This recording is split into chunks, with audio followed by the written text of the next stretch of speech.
एक तो इसी संसार में होगा, और दूसरा जब होगा इस मानव तन से होगा, इसी शरीर से होगा। कुत्ता, गधा, बकरा, भैंस, घोड़े, गाय, कोई भी हरि भजन नहीं कर सकता, केवल मनुष्य कर सकता। इसलिए वेदव्यास जी पहले ही श्लोक में लिख रहे हैं, तेजो वारिमृगाम यथा विनिमयो यत्र त्रिसर्गो निशा, और धाम्ना स्वेन सदा निरस्तकुहकं सत्यं परम धीः। ऐसे परम सत्य को हमारा बारंबार प्रणाम। परम सत्य है कौन? झूठ किसको बोलते हैं? जो मिट जाए। असत्य किसको बोलते हैं? जो मिट जाए। और सत्य किसको बोलते हैं? जो किसी काल में न मिटे। संसार की हर वस्तु एक न एक दिन मिटेगी। कितना भी मजबूत मकान हो, 1000-2000 साल बचेगा, फिर भी उसको टूटना ही टूटना है। सत्य केवल भगवान का भजन ही है भैया। उमा कहूँ मैं अनुभव अपना, और सत्य हरि भजन जगत सब। इसमें यहाँ इस श्लोक में मल्होत्रा जी सीधे सीधे व्यास जी महाराज इस संसार को स्वप्न ही कह रहे हैं। विश्वम त्यक्त्वा स्वप्न विचार, ये स्वप्न की दुनिया चल रही है अगर हरि भजन नहीं हो रहा है। प्रेम से बोलो राधे राधे। मैं कई बार पता नहीं आपको सुनाया हूं कि नहीं। आप आईने के सामने खड़े होकर देख लो, आईने में आपको अपनी छवि दिखाई देती है, अपना बिल्कुल हमारे जैसा कोई उस आईने में दिखाई देता है। लेकिन सच बताओ, आईने में दिखने वाला सच है कि झूठा है? जोर से बोलो, झूठा है। आईने में कुछ है नहीं, बस वो आभास दे रहा है कि कोई है। हम मुस्कुराएंगे तो वो भी मुस्कुराएगा, हम रोएंगे तो वो उस आईने में प्रतिबिंब उसके भी आंसू गिरेंगे, लेकिन वो है 100% झूठा। वहां पर कुछ है नहीं। एक आदिवासी था जंगल में, उसको खेतों में काम करते हुए मिल गया एक आईना, शीशा मिल गया। उसने जिंदगी में कभी शीशा नहीं देखा था। उसने शीशा उठा देखा, ये क्या है भाई? तो उसने देखा अपना चेहरा, तो उसको अपना चेहरा दिखाई दिया। उसने सोचा ये कोई चमत्कारी चीज है भाई, इसमें तो मेरे जैसा कोई दिख रहा। उसने सोचा कि मेरी माँ बताया करती थी कि बेटा तेरे पिताजी भी ऐसे लंबे चौड़े, मस्तक चौड़ा था, घुंघराले बाल थे, ये बड़ी बड़ी मूंछें रखते थे। बेटा भी बड़ी मूंछ रखता था, घुंघराले बाल था। तो बेटे को लगा हो ना हो ये मेरे पिताजी की आत्मा है, मेरे पिताजी नहीं साई है। वो बड़ा उसका पिताजी मिल गया, पिताजी को देखा तो खाली बचपन में पिताजी खत्म ले गया घर में। बड़ा अलमारी में जाकर छुपा के रख दिया, रोज जाता तो रोज प्रणाम करता पिताजी। एक दिन उसकी पत्नी ने देखा कि भाई क्या है, अलमारी में रोज जाके देखता है, चेक करता है क्या मामला। एक दिन पति नहीं था तो पत्नी गई, और पत्नी ने आईना देखा। उसने भी कभी आईना नहीं देखा, तो जंगलों में आदिवासी। उसने आईना देखा कि रोज जाके क्या मुस्कुराता है, बात करता है, प्रणाम करता है। अब उसने आईना देखा तो अब उसमें उसकी अपनी छवि दिखाई दी। उसने कहा ये लग रहा है जादू की दूसरी पत्नी लेके आया, ये दूसरी शादी कर लिया, इसलिए मुस्कुरा मुस्कुरा के बातें कर रहा। अब महाराज वो आईना लेके अपने सास के पास पहुंचे कि देख लो अपने बेटे की करतूत, दूसरी शादी करके आया है, इस औरत के साथ जाके बातें करता है अकेले में चुप के। बुढ़िया ने जाके दिखा वाला मुझे दिखा। अब उसने आईना बुढ़िया को दिया, उसकी माँ को। अब बुढ़िया ने देखा तो उस आईने में बुढ़िया की छवि दिखाई दे रही। आईना तो उसने भी नहीं देखा। उस बुढ़िया ने आईना देखा, बोला ठीक है दूसरी शादी कर ली तो कर ली, लेकिन मुझे ये नहीं समझ आ रहा कि तेरे बेटे ने इस बुढ़िया को क्यों पसंद किया है। अच्छा आप बताओ वो आईना किसका था? उस आईने में कौन था? उसका बाप था कि उसकी पत्नी थी कि उसकी माँ थी? सच तो यह है कि वो उसमें कोई नहीं था। वो जितनी देर के लिए आईने के सामने जो व्यक्ति खड़ा होगा उतनी देर के लिए वो आईना उसका है। इसी तरह ये संसार है, ये संसार भी स्वप्न का ही है। जितनी देर तक आप हरि भजन में हो उतनी देर तक ये संसार आपका है। आप यहाँ से हटे, आपकी जगह कोई और ले लेगा। जिस जमीन के मालिक आज आप हो, आज जाओगे, कल उस जमीन का मालिक कोई और होगा, उस मकान का मालिक कोई और होगा। जिसको आप अपना अपना अपना अपना कहते हैं, पूरे समझते हो, वो किसी का भी नहीं। इसलिए भैया अपना समय सार्थक कर लें हम और आप। जितनी देर तक हम भगवान की भजन में हैं, भगवान की कथा में हैं, भगवान के सत्संग में हैं, भगवान से संबंध जितनी देर तक हमारा जुड़ा हुआ है वो समय सब सार्थक। प्रेम से बोलो राधे। द्वितीय श्लोक में धर्म और परम धर्म की व्याख्या है। निगम धर्म भागवत जी के अधिकारी कौन है इसकी चर्चा है। तो भागवत का अधिकारी कौन है? बोले निर्मत्सराणाम सताम, जो निर्मत्सर हो वो भागवत कथा का अधिकारी है। निर्मत्सर किसको बोलते हैं? निर्मत्सर का अर्थ होता है मत्सर रहित, अर्थात ईर्ष्या से जो रहित हो। भागवत कथा कामी को, क्रोधी को, लोभी को सबको समझ में आ सकती है, ईर्ष्यालु को समझ में नहीं आती है। ऐसा भागवत भगवान का है। पर सुख देख जरन सोच छई, जो दूसरे के सुख में सुखी नहीं हो सकता है, भागवत भगवान उसके ऊपर अपनी कोई कृपा नहीं कर सकते। इसलिए काम, क्रोध, लोभ या तो प्रभु के द्वारा ही नष्ट होंगे, ईर्ष्या हमारे द्वारा नष्ट होगी। प्रेम से बोलो राधे राधे। और जितने भी हमारे दुर्गुण हैं वो सब प्रभु के द्वारा नष्ट होंगे, प्रभु से प्रार्थना करें। लेकिन ईर्ष्या प्रभु के द्वारा नहीं नष्ट होती, ईर्ष्या हमारे द्वारा नष्ट होती। तीसरे श्लोक में भागवत जी के स्वरूप का वर्णन है। निगम कल्पतरुर्गलितं फलं शुकमुखार्द्रद्रविषण्युतं पिबत भागवतं विषमालय मोहरोर्षिकाभिभावुका। वेद का ही परिपक्व फल भागवत जी हैं। और सुखदेव भगवान के द्वारा गाया हुआ ग्रंथ होने के कारण अत्यंत मीठा भी है। पिबत भागवत, इसको पियो, खूब पियो। कब तक पिए? बोले बार बार। मोहर हो। कौन कौन पिए? बोले हे रसिकों, हे भावुकों, आप ये कथा पियो। दो लोगों का नाम लिया, रसिकों का और भावुकों का। कथा तो सब सुन सकते हैं, लेकिन कथा का जो महत्व रसिक और भावुक जानेगा, वो कथा का वो महत्व बाकी सब लोग नहीं जानते। प्रेम से बोलो राधे राधे। आप लोग तो बड़े प्रभावी हो, आपके हृदय में मैं देखता हूँ कथा के लिए अत्यंत प्रेम है, मुझे बड़ी प्रसन्नता। यह भगवत कृपा के बिना नहीं आ सकता। भगवान की तुलसीदास जी ने तो लिखा है कि भगवान की कृपा न हो तो कथा में प्रेम जागना तो छोड़ दो, पांव ही नहीं बढ़ेंगे उधर। पांव दे या मारण सोई, इस मार्ग पे उसी के पैर बढ़ेंगे जिस पे राम जी की कृपा नहीं। अति हरि कृपा जासु करो, अति कृपा होगी उस पे, नहीं तो पैर इधर बढ़ेंगे ही। हाँ, तो भागवत जी का वंदन है। पुनः अब कथा प्रारंभ कर रहे हैं। वेदव्यास जी अपने मन को पुनः वहीं लेके पहुंचिए।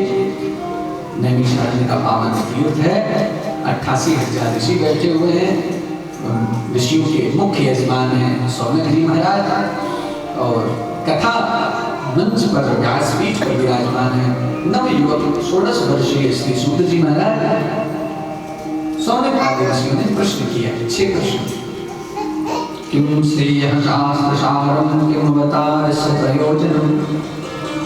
6 प्रश्नों ने पूछा था, किम श्रेयः, श्रेय किसमें है, जीवन का, जीव का कल्याण किसमें है। दूसरा प्रश्न, सभी शास्त्रों का सार क्या है, भगवान अवतार क्यों लेते हैं, भगवान के कुल कितने अवतार हैं, और जीवन का परम लक्ष्य क्या है। और छठा प्रश्न था, भगवान के जानने के बाद धर्म कम शरण गतः, धर्म किसकी शरण में जाता है। और इन्हीं 6 प्रश्नों के उत्तर में सूत जी महाराज ने पूरी कथा सुनाई है सौनक आदि ऋषि। ध्यान से सुनो।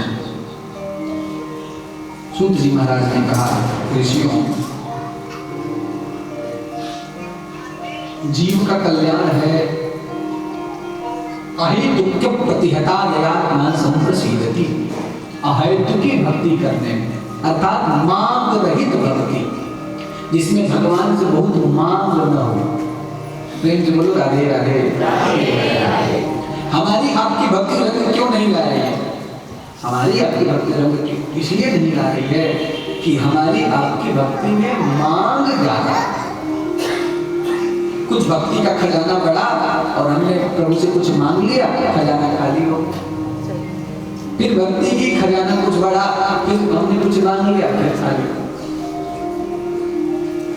सूत जी महाराज कहते हैं अहेतुक प्रतिहता, अहेतुकी भक्ति, कई तब रहित भक्ति, मांग रहित भक्ति। हम लोग खूब सेवा करेंगे, खूब पूजन पाठ करेंगे, जय जगदीश हरे गाएंगे लोग, तन मन धन सब तेरा, प्रभु सब कुछ है तेरा, रोज गाते हैं। अच्छा सब गा लेते हैं, अंत में क्या कहते हैं? कि सुख संपत्ति घर आवे, कष्ट मिटे तन का। अरे भाई अभी तो तू कह रहा है तन मन धन सब तेरा, तो जब प्रभु का फिर कौन सी संपत्ति घर बुला रहा है?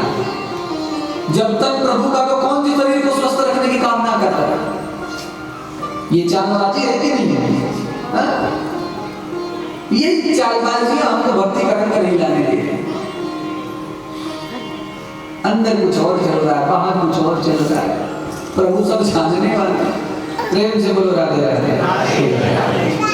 और एक भगत था, एक नंबर का कंजूस, एक नंबर, और बैंक में जमा कर रखे थे उसने 20 लाख रुपए, लेकिन कभी कोई कथा कराए तो 1 रुपए की पर्ची न कटाए, कभी 1 रुपया दान न करे। और जब मंदिर आए तो स्तुति बड़ी जोर जोर से करे, खूब स्तुति गाए, नहीं विद्या नहीं बाहुबला नहीं गर्जन गोदा, खूब स्तुति करे, मतलब नहीं विद्या नहीं बाहुबल, न खर्चा करने को पैसा है। अच्छा पंडित जी थे उसी मोहल्ले को, सब जानते थे उसकी लीला कि बैंक में 20 लाख रुपए जमा, जैसे आके बोला नहीं विद्या नहीं बाहुबल नहीं खर्चन गोदा, तो तुरंत पंडित जी बोले 20 लाख है बैंक में, सो नहीं जाना धनराम। जो 20 लाख बैंक में तूने जमा कर रखे वो तो ठाकुर जी को पता नहीं, तो इनको पूरा बना कई तब रही भक्ति, मान रही भक्ति। दूसरे प्रश्न के उत्तर में बताया कि सभी शास्त्रों का सार श्री भागवत कथा है। सूता ने पूछा कि गुरुजी एक बात बताइए, हमने सुना कि इस कथा को शुक्रदेव भगवान ने परीक्षित जी को सुनाया। प्रेम से बोलो राधे राधे। एक बात बताइए, हमने तो सुना है कि शुक्रदेव भगवान गुफाओं में जंगलों में रहने वाले वीतराग कभी किसी को दिखे ही नहीं, दुर्लभ है उनका दर्शन किसी को, और परीक्षित कह रहा राजा आदमी, तो आखिर परीक्षित को शुक्रदेव भगवान ने क्यों कथा श्रवण कराई? सौनक जी ने, सूत जी ने कहा कि इसके लिए आपको परीक्षित के जन्म की कथा सुननी पड़ेगी। प्रेम से बोलो राधे राधे। आप भी प्रेम पूर्वक ध्यान से सुनिए।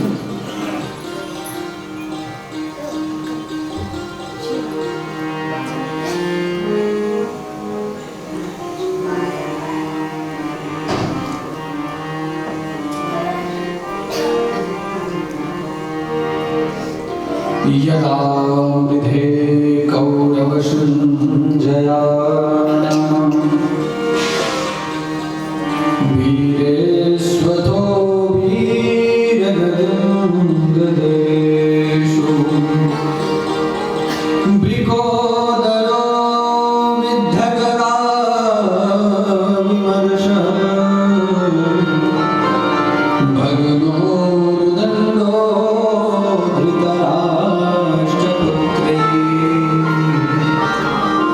ध्यान से सुनिए, महाभारत का युद्ध समाप्त हो चुका है, सारे योद्धा मारे जा चुके हैं।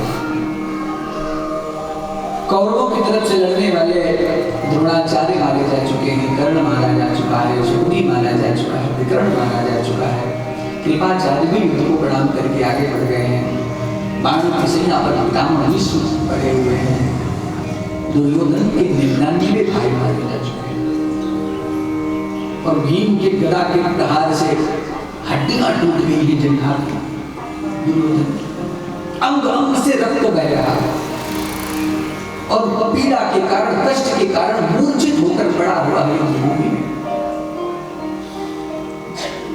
उसको मरा जानकर पांचों पांडव चले गए। जय घोष हो गया कि पांडवों ने विजय प्राप्त कर ली। शाम का वक्त हो रहा है, चारों तरफ लाशें ही लाशें, 21 अक्षौहिणी सेना थी, करोड़ों लाशें पड़ी हैं चारों तरफ। चील कौवे गिद्ध नोच नोच के मांसों को खा रहे हैं। उसी समय द्रोणाचार्य का पुत्र अश्वत्थामा आया। ये अश्वत्थामा दुर्योधन की तरफ से युद्ध लड़ रहा था, अर्जुन से द्वेष रखता है और अमर है, इसके पास एक अमर मणि है, अमर मणि। उसका प्रभाव है कि जब तक मणि उसके मस्तक पर है उसको कोई हरा नहीं सकता, उसको कोई मार नहीं सकता। युद्ध जब चल रहा था, चौथा पांचवा ही दिन रहा होगा, अश्वत्थामा क्रोध में भर के और घायल मूली की तरफ पांडवों के सेना में जितने सैनिक थे सबको काटता हुआ आगे बढ़े। सब परेशान कि अश्वत्थामा को कौन रोके, ये तो अमर है, मरेगा ही नहीं। सब परेशान। भीम भैया आए कन्हैया के पास, कन्हैया ये अश्वत्थामा तो अमर है, इससे कैसे जीते, इसको कैसे मारे, ये तो लगता है इस युद्ध को आज ही समाप्त कर देगा, हम तो युद्ध आ जाएंगे। प्रभु ने कहा, भीम भैया उसके पास एक हाथी के बराबर बल है और आपके पास 10,000 हाथियों का बल है। अरे आप उसको मार नहीं सकते तो क्या हुआ, उसको रथ के साथ उठाकर इतनी दूर फेंको कि जब तक वो वापस आए तब तक ये युद्ध ही समाप्त हो चुका। भीम भैया बोले, बाबा ये तो बड़ा सरल उपाय है। भीम ने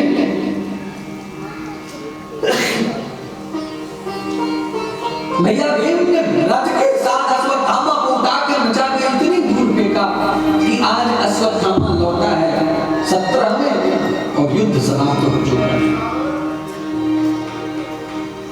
लाशों की देखता हुआ, सबको पहचानता हुआ आगे बढ़ा तो सबकी लाशें बारी बारी से उतारी। ये तो कर्ण है, कर्ण को मारने वाला कौन? आगे बढ़ा तो देखता है ये तो शासन है, तो शासन को भी मार दिया। आगे बढ़ा तो अपने पिता द्रोणाचार्य की लाश देखी तो खून खौल गया, बिल्कुल टेढ़ी हो गई, क्रोध की अग्नि में जलने लगा। तब तक एक चील आया और दुर्योधन के जिंदा शरीर को नोचने लगा। तो दुर्योधन के कराह निकली, अंग अंग टूटे हुए हैं, वो पंछी को भी हटा नहीं सकता। कराहने की आवाज सुनकर अश्वत्थामा पास जाकर देखता है तो दुर्योधन ये कैसे हो गया? दुर्योधन अपने फैसलों पर पछतावा करता है। अश्वत्थामा कहता है, मित्र मैं तुम्हें वचन देता हूं, मैं अपने पिता को मारने वाले पांडवों से बदला जरूर लूंगा और उन 5 पांडवों का सर लाकर तुम्हें पहाड़ स्वरूप प्रदान करूंगा। अश्वत्थामा क्रोध में भरकर, प्रतिशोध की अग्नि में भरकर चला है। आगे आया तो देखता है कि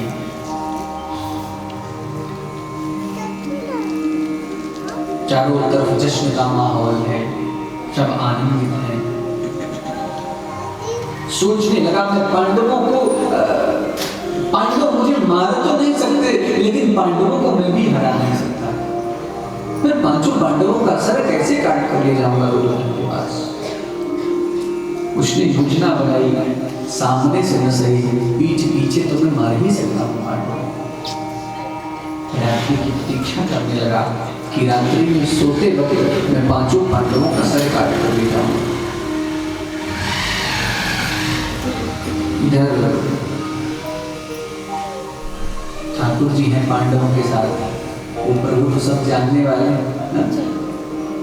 जाको राखे साइया मार सके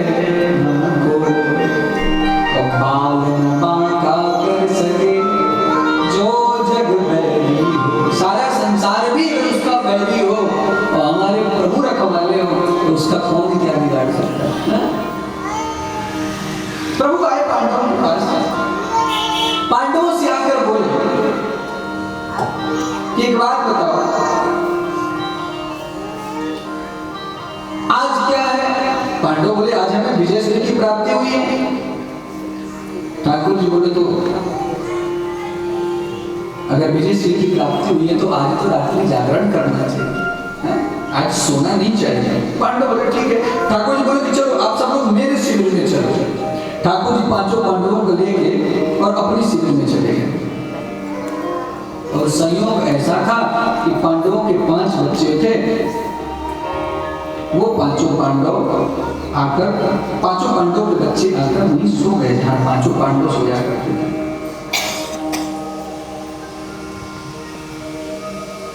रात्रि हुई, मध्य रात्रि में अश्वत्थामा आया और 5 बच्चों के सर पर कपड़ा रखकर, सर काटकर एक झोले में भरकर और लेकर चला। वो टप टप टप टप रक्त की बूंदें टपकती हुई जा रही। गया दुर्योधन के पास, अरे लो मित्र दुर्योधन लो, मेरा उपहार स्वीकार करो। अरे इन 5 पांडवों में तुम एक का सर भी नहीं काट पाए, एक को भी मृत्यु का रास्ता नहीं दिखा पाए, और तुमने 17 करोड़ सैनिकों की बलि चढ़ा दी। मुझे देखो, मैंने एक सैनिक का रक्त बहाए बिना भी 5 पांडवों का सर काट कर ले आया हूं। युद्ध ऐसे लड़ा जाता है, लोग मेरा उपहार स्वीकार करो। दुर्योधन बड़ा प्रसन्न हुआ, तुम मेरे सच्चे मित्र हो, मुझे भीम का सर दे दो, उसके सर को मसल देना चाहता हूं। इसी भीम ने अकेले मेरे 99 भाइयों को मारा है। इस भीम ने मेरी जंगान को तोड़ा है, मुझे भीम का सर दे। जो सबसे बड़ा सर था वो निकाल के अश्वत्थामा ने दुर्योधन को दिया। दुर्योधन ने सब लेकर धराया तो पके हुए टमाटर की तरह वो सर फूट गया।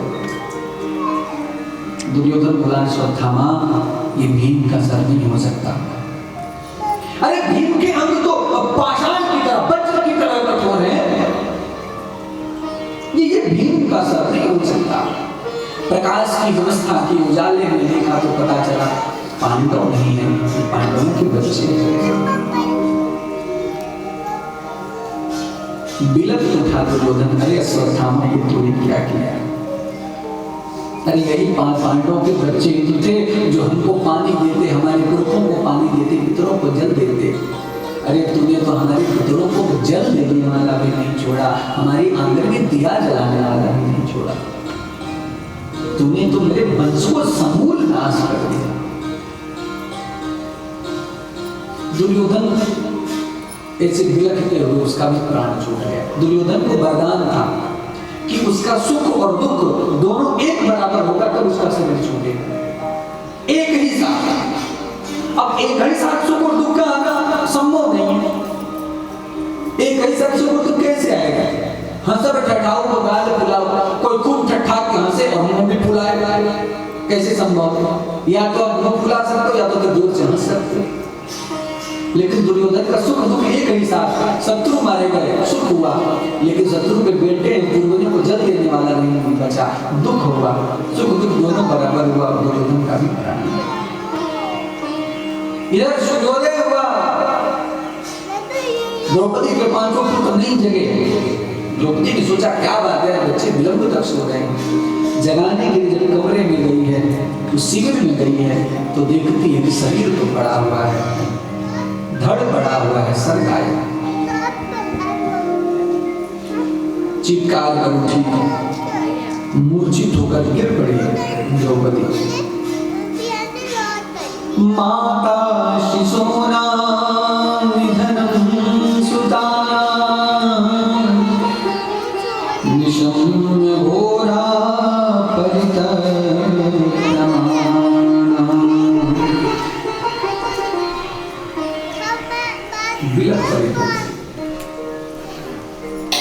अरे किसने मेरे निरपराध बालकों को मारा?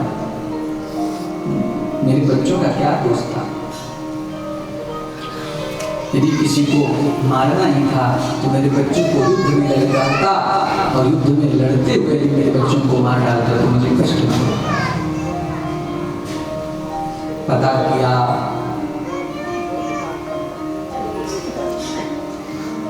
रक्त की बूंदें टपकती हुई गई थी। उस रक्त की बूंदों का पीछा करते हुए गए तो रक्त की बूंदें अश्वत्थ दुर्योधन के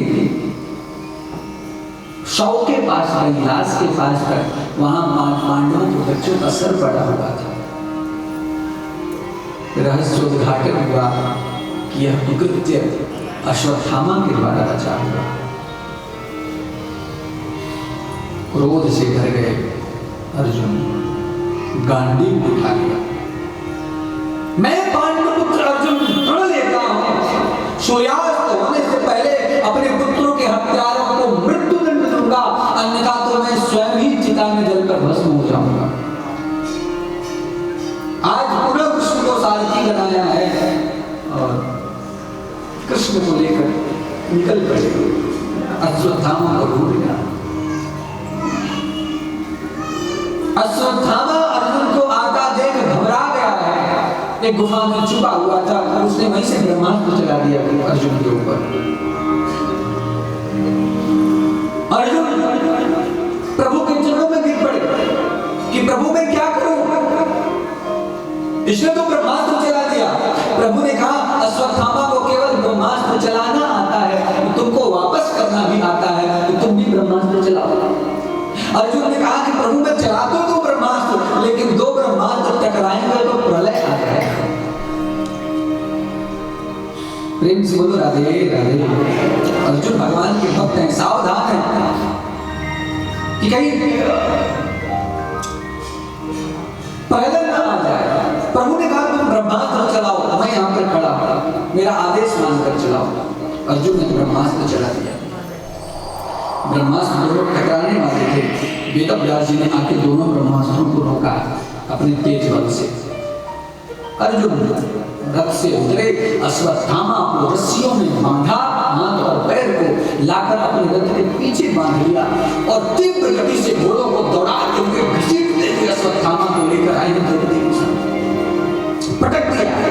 लो द्रौपदी, ये है तुम्हारे पुत्रों का हत्यारा, ये है बाल हत्यारा। अब तुम निर्णय करो इसको कैसे मृत्यु की सजा दी। तुम कहो तो इसको काट काट के इसके मांस के टुकड़ों को चीर कर गिद्धों को दे दूं, या तुम कहो तो इसको जीवित ही शरीर, इसका शरीर जमीन में दफना दूं, या तुम कहो तो इसके शरीर में आग लगा दूं, तुम कहो तो खौलते हुए कढ़ाई में तेल में इसको तल दूं, या तुम कहो तो इसकी आंखों को नोच कर पक्षियों में चारा डाल। बताओ बताओ द्रौपदी, बताओ इसको कैसे मृत्यु की सजा। बंधे हुए अश्वत्थामा को द्रौपदी ने देखा तो दौड़ कर आई और अश्वत्थामा के बंधनों को खोलने, रस्सियों को खोलने लगी। मुच्यता मुच्यता ब्राह्मणो नितरां गुरुः। मुच्यता मुच्यता, छोड़ दो इन्हें, छोड़ दो। क्यों? क्योंकि ये ब्राह्मण है, ये ब्राह्मण ब्राह्मण ही नहीं है, ये आपके गुरु द्रोणाचार्य के पुत्र हैं। ब्राह्मणों नितरां गुरु, गुरु के पुत्र हैं। अरे ये उस गुरु के पुत्र हैं जिस गुरु ने अपने बेटे को केवल ब्रह्मास्त्र चलाना सिखाया है, लेकिन आपको तो ब्रह्मास्त्र चलाना और वापस करना दोनों सिखाया है। ये उस आपके उस गुरु के शिष्य हैं जिस गुरु ने प्रण लिया था कि मैं अर्जुन को दुनिया का सर्वश्रेष्ठ धनुर्धर बनाऊंगा, अपने से भी श्रेष्ठ धनुर्धर बनाऊंगा। ये उस गुरु के पुत्र हैं जिसके धनुर्विद्या के प्रसाद स्वरूप आपने इतने बड़े युद्ध में सभी धनुर्धरों को पराजित किया। अरे